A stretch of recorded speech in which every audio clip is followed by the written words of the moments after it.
Hello दोस्तों, स्वागत है हमारे नए वीडियो में। आज की वीडियो में हम लोग एक रोमांटिक ड्रामा मूवी का एक्सप्लेन करने वाले हैं। इस मूवी के शुरुआत में हम लोग एक आयरिस नाम की लड़की को देखते हैं, जिसे एक जोश नाम के लड़के से प्यार हो जाता है। जोश आयरिस के साथ कई बार घपाघप किया करता था। एक दिन जब वो अपने दोस्तों के पास आयरिस को मिलवाने के लिए लेकर जाता है, तब उसके दोस्त भी आयरिस को देखकर उसकी तरफ अट्रैक्ट हो जाते हैं और वो लोग भी अब आयरिस के साथ इंटीमेट होना चाहते हैं। लेकिन सबसे हैरानी की बात यह थी कि जोश को इस बात से कोई भी फर्क नहीं पड़ता है कि कोई भी आयरिस के साथ घपाघप कर सकता है। एक बार आयरिस जब जोश के दोस्त के साथ अकेली होती है, तब वो आयरिस को अपने पास बुलाता है और कहता है मेरे पास आ जाओ, क्योंकि तुम इसी काम के लिए यहाँ हो। इसके बाद वो आदमी आयरिस के साथ में क्या करता है, ये हम लोग इस वीडियो में आगे देखेंगे। तो चलिए इस मूवी को शुरू करते हैं। इस मूवी की शुरुआत एक सुपरमार्केट से होती है। यहाँ पर हम लोग एक आयरिस नाम की लड़की को देखते हैं। तभी एक जोश नाम का लड़का यहाँ आता है। जोश आयरिस को ही देखे जा रहा था। यहाँ आयरिस भी जोश को नोटिस करती है। इन दोनों की नजरें मिलती हैं और इन दोनों को पहली नजर में ही प्यार हो जाता है। अब ये लोग साथ में घूमते हैं। जोश आयरिस को अपने दोस्तों से मिलाने के लिए लेकर जाता है।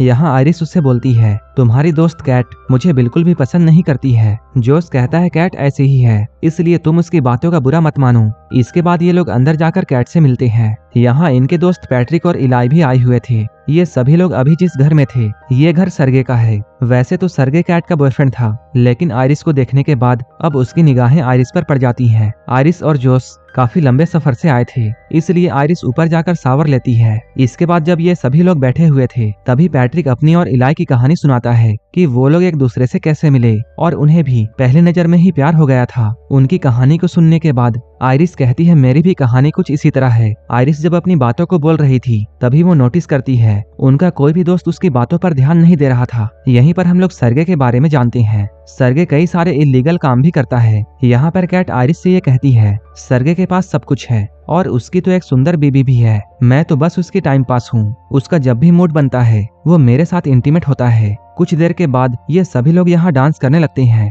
तभी सरगे आयरिस के नजदीक आने की कोशिश करता है। यहीं पर जोश भी होता है। डांस करते हुए आयरिस जोश को अपने तरफ खींचती है। यहाँ ये लोग साथ में काफी मस्ती करते हैं। रात में सोने से पहले ये लोग इंटीमेट होते हैं, लेकिन तभी आयरिस कुछ बोलने लगती है। जोश उसे कहता है सो जाओ। तभी आयरिस एकदम से ही सो जाती है। सुबह में ये लोग नदी के पास जाने वाले थे। जोश आयरिस से कहता है मेरा जाने का मन नहीं है, इसलिए तुम अकेली चली जाओ। जोश आयरिस की बातों को मानकर अकेली जाती है, लेकिन आयरिस के जाते ही जोश ने अपने फोन में वो एक पेनड्राइव को कनेक्ट करता है। इधर बाहर आयरिस को अपने जेब में एक चाकू मिलता है। यहाँ पर पीछे सरगे भी होता है। सरगे आयरिस के साथ फ्लर्ट करने की कोशिश कर रहा था। सरगे को देखकर आयरिस कहती है मुझे अब वापस जाना चाहिए, लेकिन सरगे उससे कहता है तुम मेरे गेस्ट हाउस में आई हो, इसलिए तुम्हें थोड़ा टाइम मेरे साथ गुजारना चाहिए। सरगे यहाँ आयरिस को सनस्क्रीन देकर ये कहता है कि तुम मेरी पीठ पर इसे लगा दो। तभी वो आयरिस का हाथ पकड़ लेता है। सरगे कहता है मेरे पास कैट का परमिशन है और तुम तो यही करने के लिए हो। कुछ ही देर के बाद हम लोग आयरिस को देखते हैं, जो कि खून में पूरी तरह लथपथ थी। आयरिस कहती है मैंने उसे रोकने की कोशिश की, लेकिन वो नहीं रुका और वो मेरे साथ जबरदस्ती करने वाला था। वो मुझे गला घोंटकर मारना चाहता था, इसलिए मुझे उसे मारना पड़ा। ये सुनकर जोश आयरिस से कहता है सो जाओ। तभी आयरिस अचानक सो जाती है। यहीं पर हम लोग ये समझ पाते हैं आयरिस कोई इंसान नहीं बल्कि एक रोबोट है। अब इन लोगों ने आयरिस को बांध दिया। ये लोग आपस में ये बातें करते हैं हम लोग पुलिस को साफ साफ कह देंगे कि सरगे के साथ सारा कुछ इसने किया है। यहाँ पर जोश इलाई से कहता है तुम बाहर जाकर पुलिस को फोन करो और मैं आयरिस को लास्ट बार गुड बाय कहना चाहता हूँ। इसके बाद वो आयरिस को ऑन करता है। ऑन होते ही आयरिस पूछती है तुमने मुझे बांध कर क्यों रखा है और मेरे साथ ये सब क्या हो रहा है। जोश यहाँ आयरिस को सब कुछ सच बताता है। वो कहता है तुम एक रोबोट हो और मैंने तुम्हें अपने लिए खरीदा था। तुम्हारी सारी की सारी फीलिंग्स बस प्रोग्रामिंग है। यहाँ पर जोश उसे अपने फोन से कंट्रोल करके उसे बताने की कोशिश करता है कि तुम सच में एक रोबोट हो, लेकिन आयरिस उसकी बातों पर विश्वास नहीं करती है। वो कहती है मुझे मेरी पूरी जिंदगी याद है। जोश कहता है वो सब भी आर्टिफिशियल झूठ है और ना ही हम लोग किसी सुपरमार्केट में मिले थे, बल्कि तुम्हें तो मेरे घर में डिलीवर किया गया था। अब हम लोग उस वक्त को देखते हैं जब आयरिस जोश को दी जा रही थी। कंपनी वाले जोश से ये कहे थे कि ये रोबोट बिल्कुल सेफ है, ये कभी भी किसी इंसान या फिर किसी जानवर को हर्ट नहीं कर सकती है और ना ही ये कभी आपसे झूठ बोलेगी। यहाँ तक कि आप इसे अपने तरीके से कस्टमाइज भी कर सकते हैं। आप इसके साथ जो भी कुछ करना चाहें वो सब कुछ आप कर सकते हैं और जब भी आप इसे रिसेट करना चाहें तब इसके कान के पीछे अपना थंब स्कैन कर देना होगा। इसके बाद जोश आयरिस के सामने बैठकर उसके अंदर लव वाला फीलिंग डेवलप करने लगता है, जिससे आयरिस को ऐसा लगता है जोश उसका बॉयफ्रेंड है और अब वो जोश को अपना सब कुछ मानती है। वो उसके साथ कई बार इंटीमेट भी होता है, लेकिन अब जोश ने आयरिस को सब कुछ बता दिया था। वो कहता है तुम्हारी सारी फीलिंग्स प्रोग्रामिंग है। ये सुनकर आयरिस रोने लगती है। आयरिस कहती है मैंने मान लिया कि मैं एक रोबोट हूँ, लेकिन फिर भी मैं तुमसे प्यार करती हूँ और मैं तुम्हारे साथ रहना चाहती हूँ। लेकिन तभी वहाँ पर कैट आती है। कैट जोश से कहती है इसे बंद करो, लेकिन जोश आयरिस को बंद करने के बजाय कैट से बातें करने लगता है। कैट कहती है ये हमारा प्लान नहीं था, तुमने उसे दोबारा ऑन क्यों किया? जोश कहता है मैं बस लास्ट बार उसे गुड बाय कहना चाहता था। यहीं पर हम लोग ये जानते हैं ये सारा का सारा कुछ जोश और कैट का प्लान था। इन दोनों ने मिलकर आयरिस के सेटिंग के साथ छेड़छाड़ की थी ताकि वो सरगे को मार दे। लेकिन इधर आयरिस पास में पड़े हुए चाकू की तरफ बढ़ती है। जब जोश उसे बंद करने के लिए उसके पास में आता है, तब आयरिस उसे जोर से एक मुक्का मारती है। कैट ये सब देखते रह जाती है। इसके बाद आयरिस जोश का फोन लेकर यहाँ से निकल जाती है। अब जोश ये सारी बातें इलाई को बताता है। वो कहता है मैंने ही आयरिस के सेटिंग के साथ में छेड़छाड़ की थी ताकि वो सरगे को मार दे और उसका सारा का सारा पैसा हमारा हो जाए। इसके बाद ये लोग इस पैसे में एक हिस्सा इलाई को भी देने की बातें करते हैं। इलाई कहता है तब तो एक हिस्सा पैट्रिक का भी होना चाहिए। जोश कहता है पैट्रिक का कैसे? यहीं पर हम लोगों के सामने एक और बड़ा खुलासा होता है कि पैट्रिक भी एक रोबोट है। ये लोग बातें करते हुए पैसों का 3 हिस्से करने के लिए मान जाते हैं, लेकिन पुलिस के आने से पहले उन्हें आयरिस को ढूंढना था ताकि वो लोग उसकी सेटिंग्स को पहले की तरह कर दे और पुलिस को उन पर शक ना हो। इधर आयरिस जोश का फोन लेकर आई थी और वो जोश के फोन को खोलकर अपनी सेटिंग्स खुद से ही चेंज कर लेती है और वो अपने इंटेलिजेंस को 100% कर देती है। इसके बाद वो ये सोचती है कि अब वो इस जंगल से कैसे निकले। अगर आयरिस चुपचाप जोश के कार तक जाती है, तब वो जोश के फोन को यूज करके उसके गाड़ी को खोल सकती है और आराम से यहाँ से निकल सकती है। लेकिन तभी यहाँ पर इलाई और पैट्रिक आ गए। लेकिन यहाँ पर हम लोग ये जानते हैं कि पैट्रिक को पहले से ये पता था कि वो एक रोबोट है। उसने ये बात अपने आप ही जान लिया था। पैट्रिक कहता है ये बात जानने के बाद भी मैं तुमसे उतना ही प्यार करता हूँ और तुम्हारी और मेरी पहली बार मिलने की जो मेमोरी है वो मेरे लिए बिल्कुल सच है। इलाई कहता है हाँ मैं भी तुमसे बहुत प्यार करता हूँ। लेकिन तभी जोश का फोन बजता है। इलाई ये समझ जाता है कि आयरिस यहीं है। आयरिस यहाँ से भागने की कोशिश करती है, लेकिन वो दोनों टकराकर गिर जाते हैं। ये लोग गन को लेने के लिए फाइट करते हैं, लेकिन इसी बीच इलाई को गोली लग जाती है। अब आयरिस फिर से भागती है और वो जल्दी से जाकर जोश के कार में बैठ जाती है, लेकिन ये कार बिना जोश के वॉइस कमांड के ऑन नहीं हो सकती है। इसके बाद आयरिस अपने कंट्रोल में जाकर अपनी आवाज चेंज करने की कोशिश करती है। तभी बाहर जोश एक पत्थर उठाकर कार के शीशे को तोड़ने की कोशिश करता है। ये शीशा टूटने ही वाला था, लेकिन तभी कार चल जाती है। अब आयरिस जोश को पीछे छोड़कर यहाँ से निकल जाती है। इधर जोश अंदर आकर सरगे का फोन ढूंढने लगता है। उसने सरगे के फोन से अपने कार चोरी होने की कंप्लेन कर दी। तभी कार साइड में लगकर अपने आप बंद हो जाती है और इसके दरवाजे भी अपने आप लॉक हो गए। इसके बाद जोश आयरिस को कॉल करता है। वो कहता है बेबी अभी भी कुछ भी नहीं बिगड़ा है, तुम मेरे पास आ जाओ और हम लोग मिलकर सब कुछ ठीक कर देंगे। हम लोग सारा का सारा ब्लेम पैट्रिक पर डाल देंगे कि उसने ये सब किया है। लेकिन आयरिस ने अपने इंटेलिजेंस को इतना बढ़ा दिया था कि वो जोश के झांसे में आने वाली नहीं थी। आयरिस कहती है तुमने मुझसे मर्डर करवाया है। इसके बाद आयरिस उससे ब्रेकअप कर लेती है। इसके बाद जोश पैट्रिक के पास में जाता है। वो इलाई के थंब प्रिंट से पैट्रिक को रीसेट करता है और वो पैट्रिक को अपने से कनेक्ट कर लेता है। अब पैट्रिक को इलाई के जगह में जोश दिख रहा था। इसके बाद जोश सेटिंग में जाकर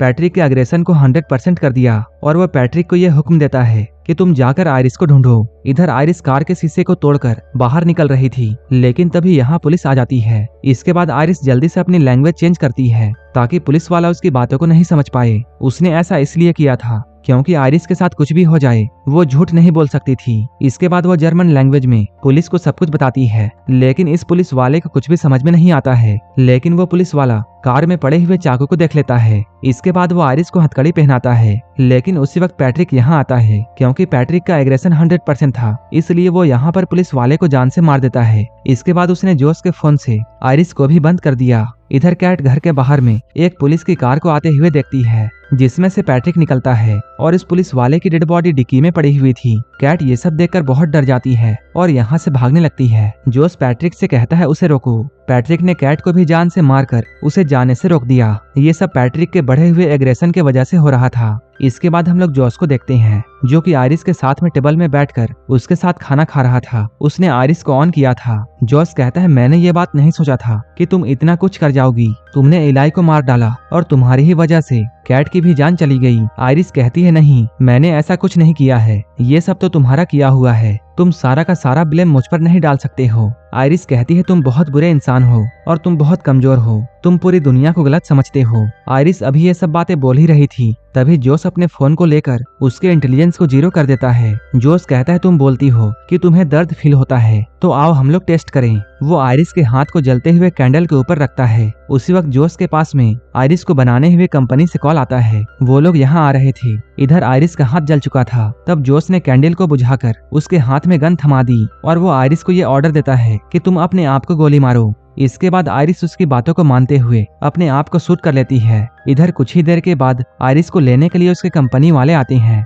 यहाँ उन लोगों के सामने पैट्रिक एक पुलिस वाला बनता है, जिस पुलिस वाले को उसने मार दिया था। वो लोग पैट्रिक को देखकर ये कहते हैं तुम्हें देखकर ऐसा लगता है कि तुम्हारा चेहरा काफी जाना पहचाना है। लेकिन इन लोगों को याद नहीं आ रहा था कि इन्होंने पैट्रिक को कहाँ देखा है। तभी एक आदमी कहता है हमारा काम तो बस इस रोबोट को ले जाना है और बाकी का काम हमारे कंपनी वाले देख लेंगे। लेकिन आयरिस के साथ में जो भी कुछ हुआ था उन सभी की रिकॉर्डिंग आयरिस के मेमोरी में होती है और वो मेमोरी कार्ड उसके पेट के एरिया के पास में होती है, जो कि अभी भी बिल्कुल सेफ थी। जोस ये बात जानकर बिल्कुल डर जाता है। कंपनी वालों को भी ये अंदाजा था कि पक्का जोस ने ही आयरिस के साथ में गलत किया होगा और उसी ने इसके सेटिंग के साथ में छेड़छाड़ की है, क्योंकि उनका बनाया हुआ रोबोट इतना कुछ नहीं करता है। लेकिन तभी पैट्रिक इन लोगों के सामने आ जाता है। पैट्रिक इनमें से एक आदमी को मार देता है, लेकिन दूसरा आदमी पैट्रिक से बचकर भागता है। वहीं इधर अंदर इन लोगों के वैन में आयरिस रिबूट हो चुकी थी। इधर बाहर पैट्रिक ने उस लड़के को पकड़ लिया था, लेकिन आयरिस यहाँ आकर पैट्रिक को हर्ट नहीं कर पाती है, क्योंकि उसकी सेटिंग्स रिबूट हो चुकी थी। तभी आयरिस कहती है पैट्रिक जोस तुमसे प्यार नहीं करता है, वो तो बस तुम्हारा इस्तेमाल कर रहा है। यहाँ पर आयरिस पैट्रिक के सामने वही लाइन्स बोलती है जो कि पैट्रिक ने इलाई को बोली थी। वो कहती है याद करो तुम इलाई को प्यार करते हो, ना कि जोस को। आयरिस कहती है पैट्रिक तुम जानते हो हम लोग झूठ नहीं बोल सकते हैं। आयरिस की सारी बातों को सुनकर पैट्रिक को इलाई याद आ जाता है। इसके बाद वो अपने आप को खत्म कर लेता है। इसके बाद आयरिस इस लड़के से एक हेल्प मांगती है। वहीं इधर अंदर हम लोग जोस को देखते हैं। यहाँ सारे के सारे पैसों को लेकर जोस यहाँ से भागने वाला था, लेकिन तभी उसे अपने दोस्तों की आवाजें आने लगती हैं। ये सभी आवाजें आयरिस निकाल रही थी, क्योंकि उस लड़के ने आयरिस के सेटिंग के साथ छेड़छाड़ करके उसे सभी चीजों का फुल एक्सेस दे दिया था। अब जोस का फोन भी आयरिस को रोक नहीं सकता है, लेकिन अभी भी आयरिस जोस को हर्ट नहीं कर सकती थी, क्योंकि वो उससे अभी भी प्यार करती है। इसी चीज का फायदा जोस उठाता है और वो आयरिस को बहुत मारता है। वो इस बार आयरिस के पेट में गोली मारेगा ताकि उसकी सारी की सारी मेमोरी चली जाए और वो हमेशा के लिए मर जाए। लेकिन अपने आप को बचाने के लिए आयरिस उस पर हमला कर देती है और इस हमले में जोस मारा जाता है। अब आयरिस अपने रोबोट होने की सच को एक्सेप्ट कर लेती है और यहीं पर ये मूवी खत्म हो जाती है। इसी तरह की मूवीज के लिए आप हमें टेलीग्राम और इंस्टाग्राम पर फॉलो कर सकते हैं, जिसका लिंक डिस्क्रिप्शन में दिया हुआ है। और मूवी अच्छी लगी हो तब एक लाइक जरूर कर देना और ऐसे ही वीडियोस के लिए हमारे चैनल को जरूर सब्सक्राइब कर लेना। तो मिलते हैं हमारे नेक्स्ट वीडियो में।